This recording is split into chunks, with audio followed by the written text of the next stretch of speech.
"You're not putting in any effort at all, Valentina," Derek said, his voice coldly professional through my laptop speakers. "The numbers don't lie. Your productivity metrics have been consistently below target for the past quarter." I stared at my screen in disbelief, the Zoom grid showing Derek's impassive face alongside 3 HR representatives I barely recognized. My hand instinctively went to my headscarf, a bright purple one today, covering what remained of my hair after 6 months of chemotherapy. "I've maintained all my client relationships," I said, keeping my voice steady despite the way my heart hammered in my chest. Garrison Publishing renewed their contract last week. Riverside Hotels expanded their order by 30%. Derek sighed, the sound distorted through my speakers.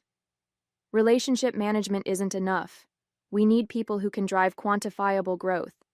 The executive team has made the difficult decision to terminate your employment, effective immediately."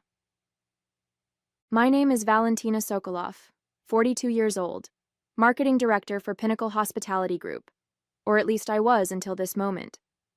For 15 years, I've helped hotels and resorts across the country build their brands and increase bookings. Even during the 6 months since my breast cancer diagnosis, I hadn't missed a single day of work, scheduling chemo treatments for Friday afternoons so I could recover over the weekend. "I understand," I said quietly, though I didn't understand at all. "Is there anything else?"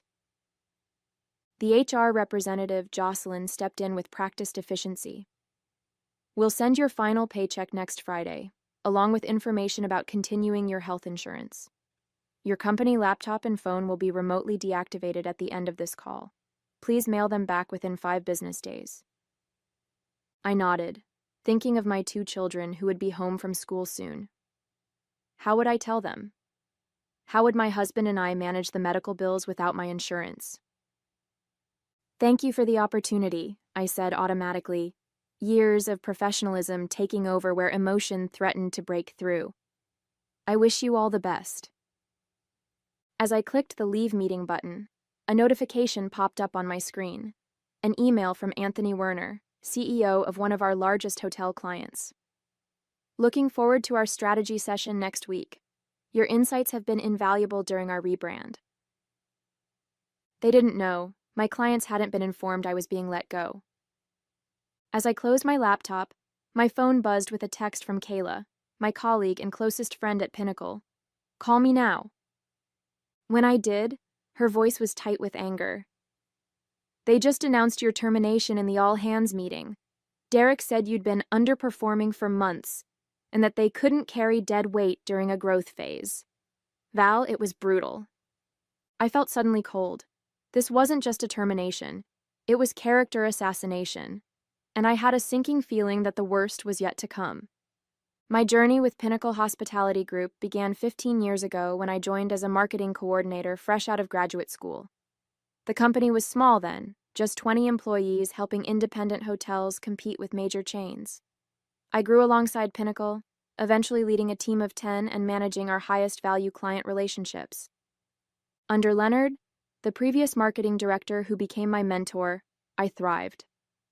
When he retired 3 years ago, promoting me was a natural decision. My department consistently delivered results, with client retention rates above 90% and year-over-year revenue growth exceeding targets. Everything changed 6 months ago with a double blow: my cancer diagnosis and Derek Turner's arrival as the new chief operating officer. The diagnosis came first: stage 2 breast cancer requiring immediate surgery, followed by aggressive chemotherapy. I told Leonard first, who was still on the board despite his retirement. His support was immediate and unwavering. "Take whatever time you need," he assured me. "Your job will be waiting." But I didn't take time off. Instead, I worked around my treatment schedule, joining meetings from the oncology center when necessary, never missing a client call or deadline.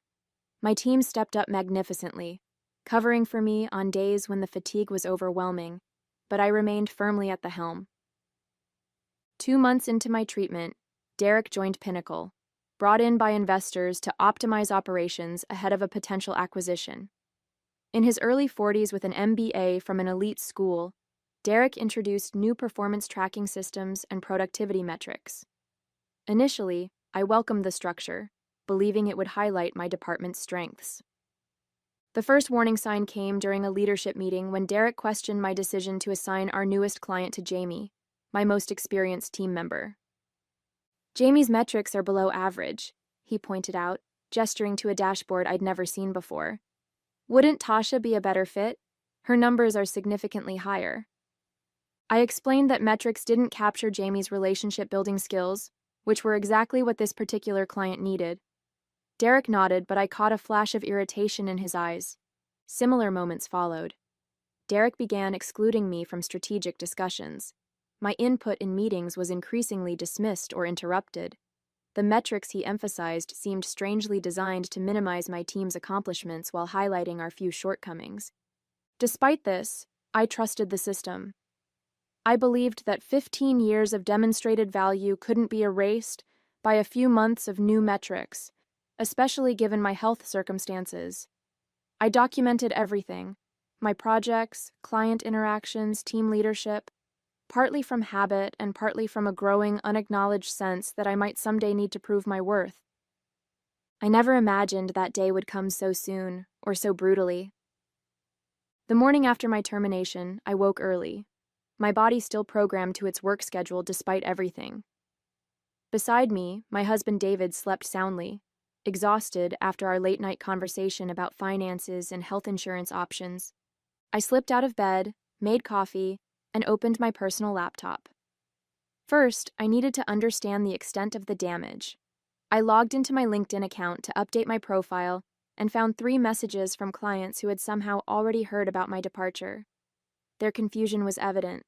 They'd had no warning, no transition plan. "Is everything okay? We were counting on your guidance for our summer campaign," wrote the marketing manager from Harborview Resorts. I crafted careful responses, professional to the end, assuring them I'd connect them with appropriate contacts at Pinnacle. But each message reinforced the growing knot of anger in my stomach. These were relationships I'd built and nurtured for years, some even during hospital stays, and Derek had severed them without a thought.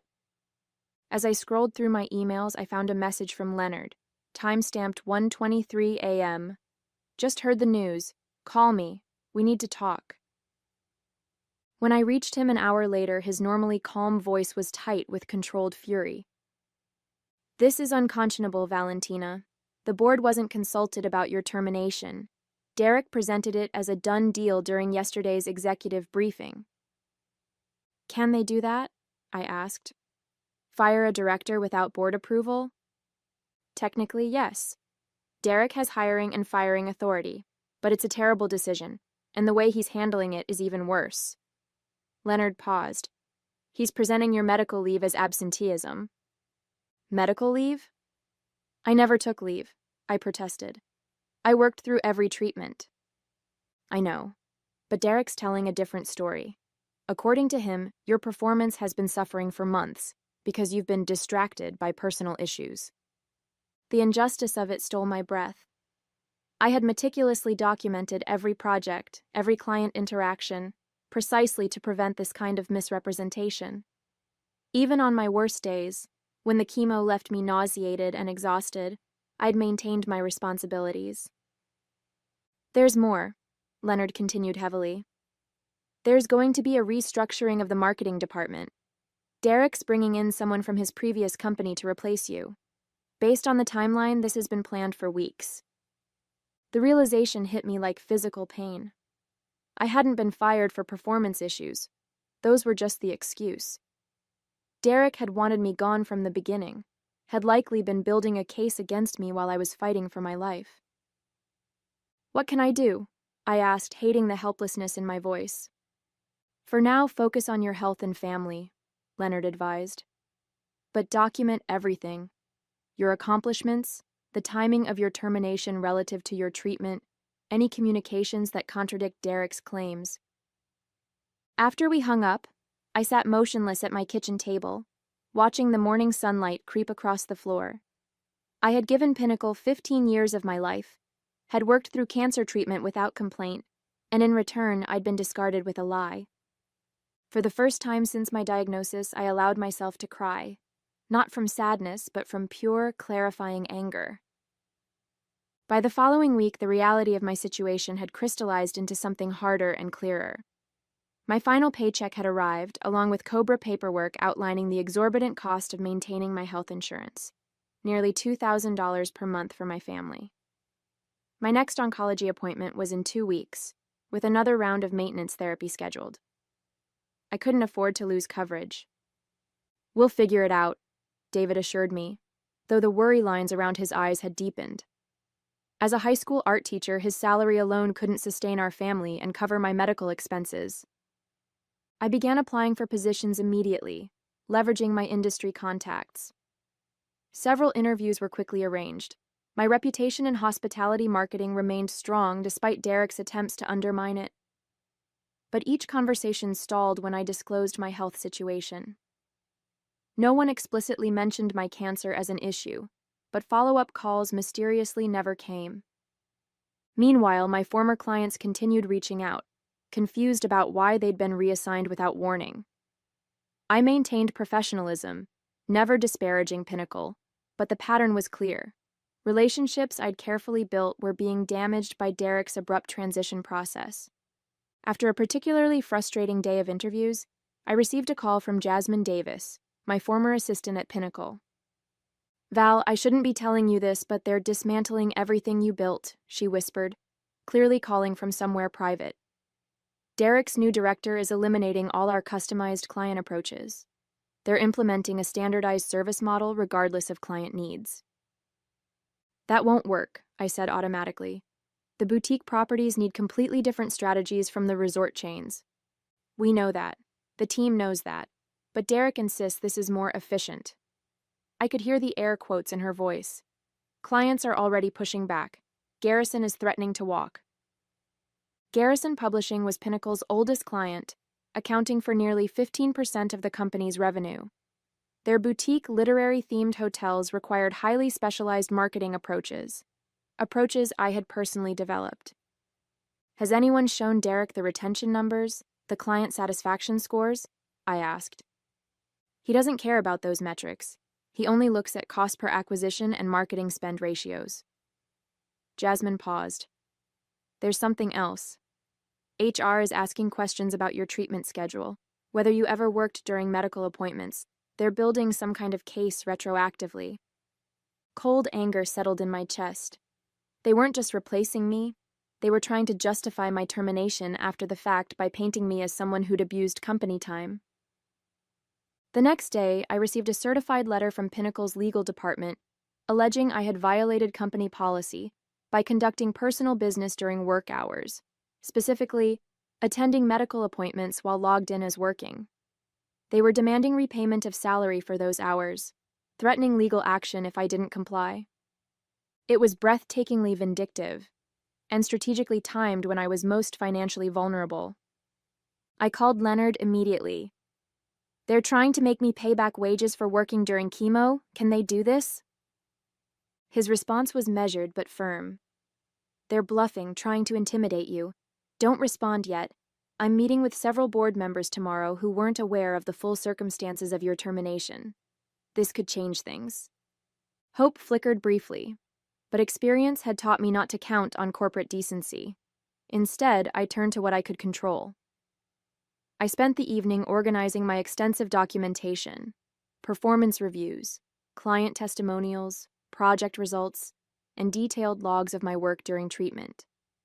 I had been meticulous out of professional habit, never imagining I'd need these records for self-defense. As I compiled the evidence, a different kind of strategy began forming in my mind, one that wouldn't depend on Leonard's influence or the board's conscience. The hope Leonard had offered proved hollow. 2 days later, he called with disappointment heavy in his voice. "The board is backing Derek's decision," he said. "They're focused on the potential acquisition and don't want to create internal disruption." "I'm sorry, Valentina." "Did they understand I worked through cancer treatment? That I never took medical leave?" I asked, struggling to keep the bitterness from my voice. "They acknowledged your dedication, but ultimately deferred to Derek's assessment of your performance." Leonard sighed. There's something else you should know. I've resigned from the board in protest. This stunned me. Leonard had helped found Pinnacle, had remained on the board after retirement out of loyalty to the company he helped build. You didn't have to do that, I said softly. Yes, I did. This isn't the company I built anymore. He paused. Valentina, there's something bigger happening. I've been looking into Derek's background. At his previous company, Meridian Hotels, he executed a similar strategy, cutting experienced directors right before they were due significant stock options, then bringing in his own people at lower salaries. That's exactly what happened to me, I realized. My shares would have vested next month. Precisely. And there's more. The company that's looking to acquire Pinnacle, Axion Hospitality Group, Derek has connections there too. He worked with their CEO at Meridian. The pieces fell into place with sickening clarity. He's positioning himself for a role in the merged company, I concluded, making himself valuable by cutting costs and bringing in loyal people, and inflating short-term metrics at the expense of client relationships and long-term health, Leonard added grimly. It's a pattern.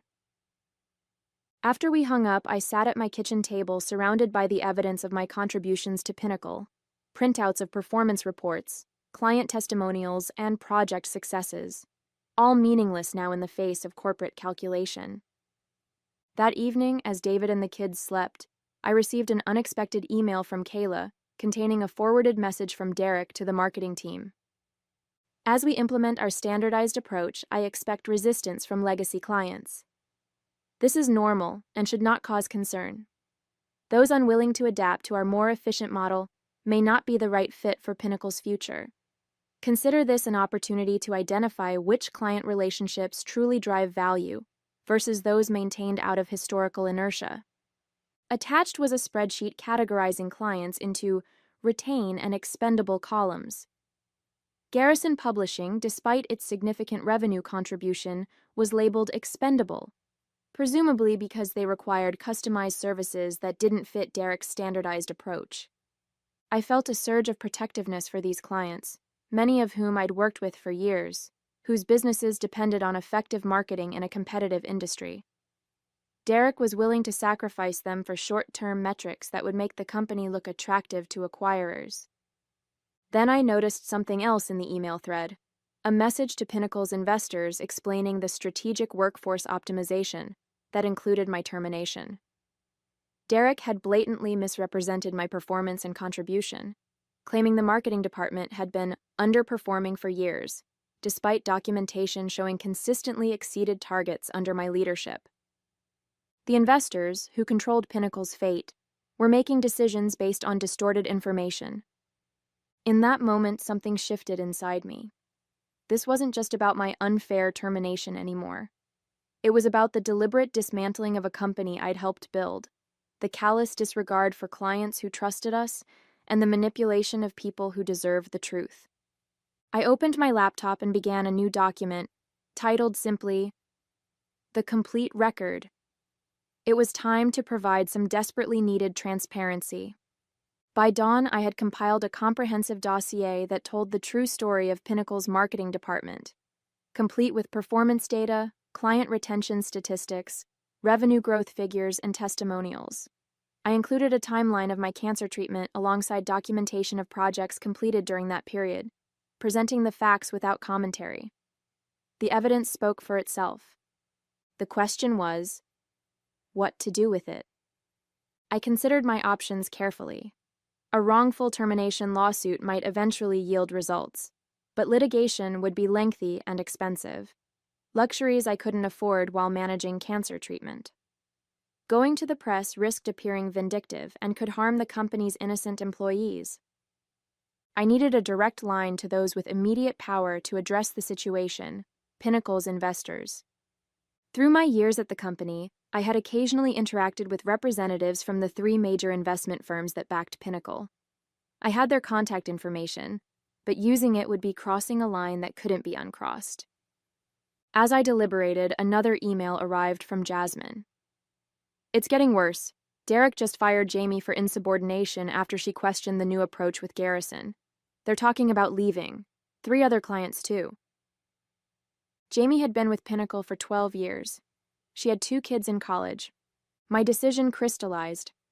I would send my documentation to the investors, not as an act of revenge, but as a necessary correction to the misinformation they'd received. They had a right to know the true state of the company they'd invested in. I drafted a calm, factual cover letter explaining why I felt compelled to provide this information, emphasizing my concern for Pinnacle's long-term health rather than my personal grievance. I attached my comprehensive document, then scheduled the email to send the following morning. With that done, I finally went to bed, sleeping soundly for the first time since my termination. I woke to my phone ringing, a number I didn't recognize. It was Garrison Publishing's CEO, William Garrison himself. "Valentina, I just heard about Jamie. What the hell is happening at Pinnacle?" I gave him a measured response, focusing on organizational changes rather than personal criticisms. "This new standardized approach won't work for us," he said flatly. "Our hotels are built on unique literary identities. Cookie-cutter marketing would destroy everything we've built together." "I understand your concern," I replied carefully. "I want to offer you a position," he continued, surprising me. "Director of Marketing for Garrison Publishing, working directly with our hotel division. We've been impressed with your work for years, regardless of what that new COO claims." The offer was unexpected and precisely timed, a life raft when I most needed one. But there was a complication. "William, I should be transparent. I'm undergoing cancer treatment. It hasn't affected my work performance, but—" "My sister is a 5-year breast cancer survivor," he interrupted. "We have excellent health coverage and flexible work arrangements. Your health is a priority, not a liability."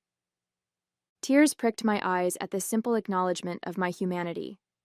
After we agreed on terms, including an immediate start date, I opened my laptop to cancel the scheduled email to Pinnacle's investors. My finger hovered over the button. With a new job secured, did I still need to send it?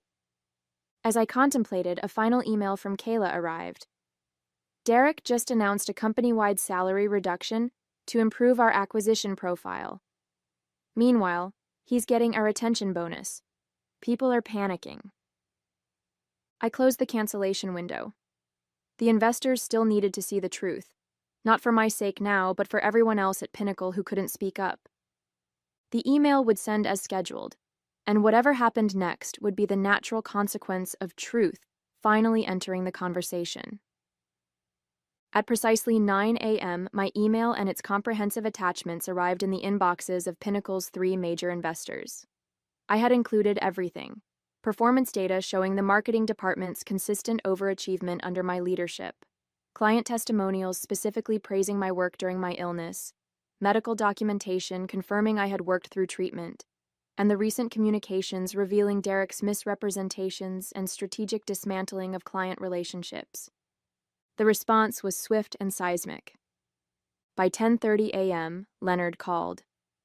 "The investors are in an emergency meeting with the board. Your email caused quite the firestorm." At noon, Kayla texted, "Derek got called into a video conference with the investors. He looked like he was going to be sick."